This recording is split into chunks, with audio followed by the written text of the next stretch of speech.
Hey guys, so I just got back from a trip to Japan and I want to show you my haul.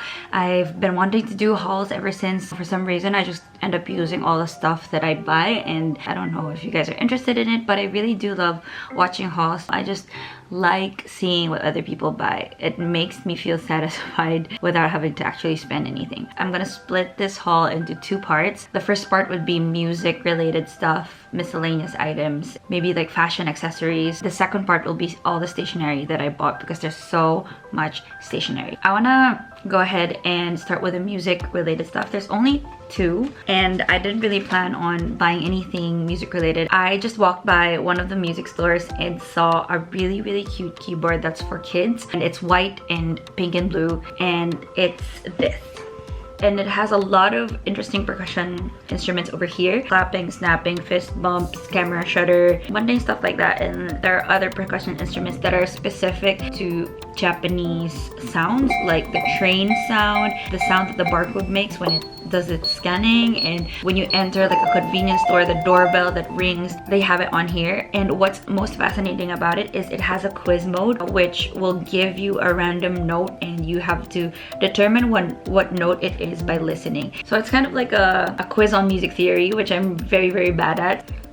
The next and final music related item is a tuner.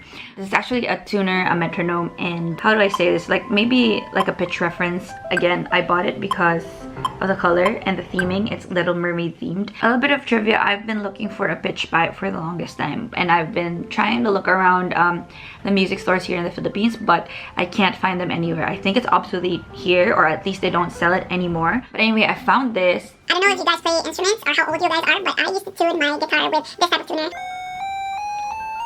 Filed under miscellaneous stuff, I got this game. In a Japanese film festival, I was able to watch a film based on like a Karuta card game. It's kind of like a poetry matching game with English translations in Japanese at the other side of the card. It can help me study the Japanese language. All the complicated kanji has the furigana, which is the hiragana meaning at the side of the kanji if you don't know what these characters mean. Other miscellaneous items that I got are some bags. They're not a lot.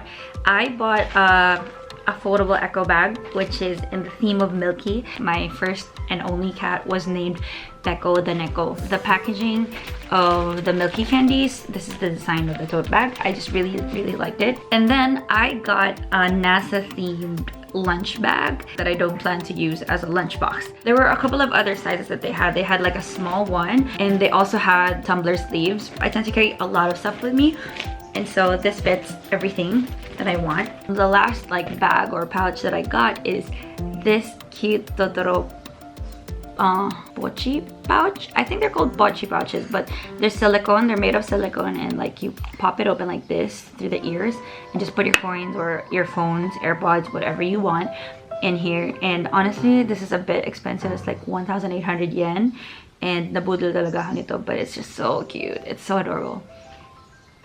It smells like nothing, but I like it. It's so smooth. On the topic of bags, but not really a bag, I got a bag strap, which is this classic Disney Mickey Minnie strap that's neutral and beige, and they just have these little clasps at the end. So you can attach this to any bag that you have that has loops or hoops. I also got some makeup items. I got a Bifesta makeup remover, which I always get, and then I also bought my spare of eyeliner. I like using the Hair and Make black eyeliner because it stays on for so long. And then lastly, for makeup, I bought an eyelash curler that's heated.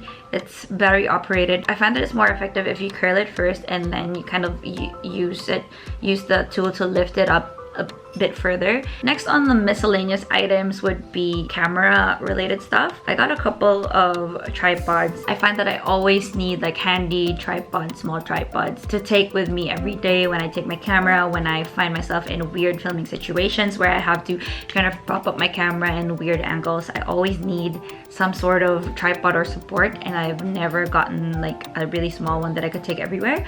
So I got a couple of different ones. One is more of a novelty item. It's this keypad keyring tripod, and I got this because it has a keychain attachment just for emergency purposes.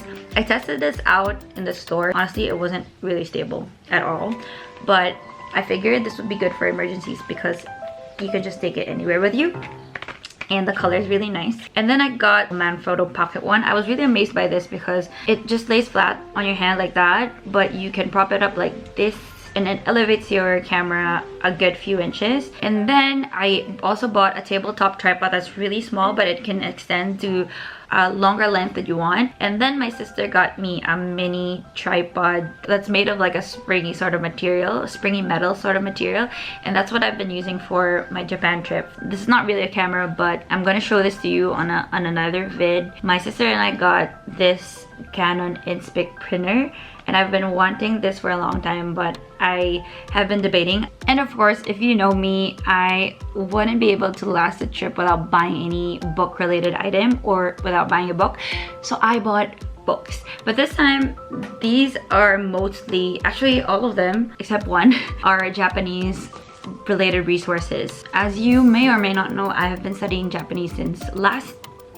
year. I was taking some courses, but I stopped mid last year, so I've been doing some self-studying with the help of my sensei. But I find that I really learn better with books. I've had online resources, but I just really like being able to touch the pages. I just like being able to interact with the pages. Even if I print them out, it's really not the same. So I decided to just buy the physical books. If you have ever tried learning the Japanese language on your own, you must have encountered the Genki book series. This covers my course 1 and my course 2. So I've learned all of these lessons, but I just want to be able to look back on them. They are around 3,500 yen each, so about maybe 1.8 pesos. And then I didn't plan on getting these books, but I saw these books. These are like Bunpo guides or grammar guides, and they have a lot of sample sentences in Japanese here, and they have like English explanations. So these are broken down into certain grammar patterns or grammar topics. So for example, in Nihongo there is kamoshirenai, which is this is probably going to happen, or tsumori, which means I'm planning to do something. So you just look up these patterns like you would in a dictionary. So tsumori would be under tsu. And then I got remembering the kanji. When I was studying this, I found it really effective for remembering.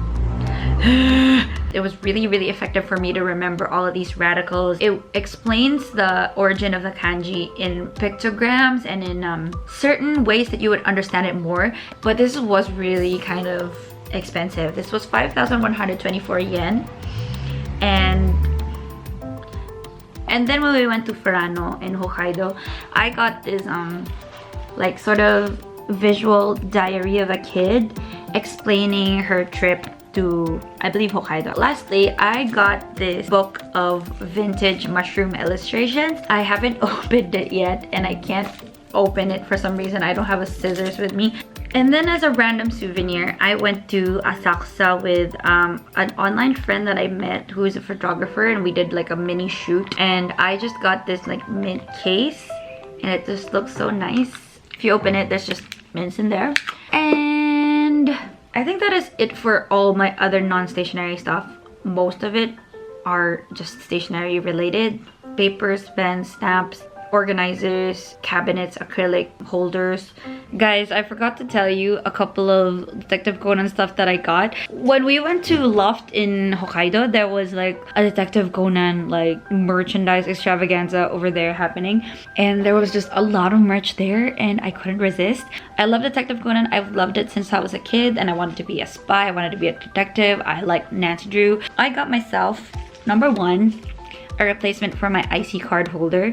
The one that I was currently using was a Bubbles Powerpuff plastic thing that's like being torn at the sides already. And then this is my IC card. I also got like a bag charm that looks like an ID. I love the colors. There were a couple of other ones, other designs with other characters in different colors, but of course I got Conan's ID. And then lastly, I got this headband, which is something you use for skincare, which I don't really do anyway, but I do like keeping my hair away from my face when I'm at home. And I like how it has the Detective Conan touch over here, but it also looks very generic. Like it could look like Sailor Moon, it could look like Kiki's Delivery Service minus the blue one, and it could just look like any normal schoolgirl bow.